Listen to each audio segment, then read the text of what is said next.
আর তো পরে 200 লুড়ি দিয়া 8-10 কেজি গুস্তু সলে নাস্তা করছে।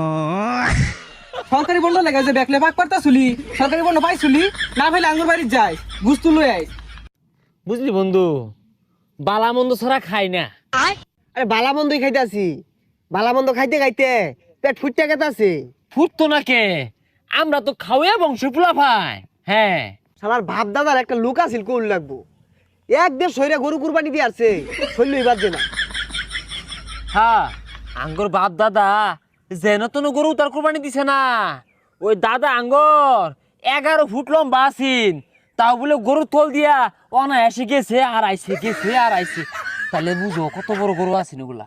আঙ্গর দাদা এরুম বড় হার কুরবানি দিত, ওই যে তলে লটকে দেয় না, ওটি মাড়ির লোকে শেষরা গেলে মাড়ি খুঁজ ডাকে তো।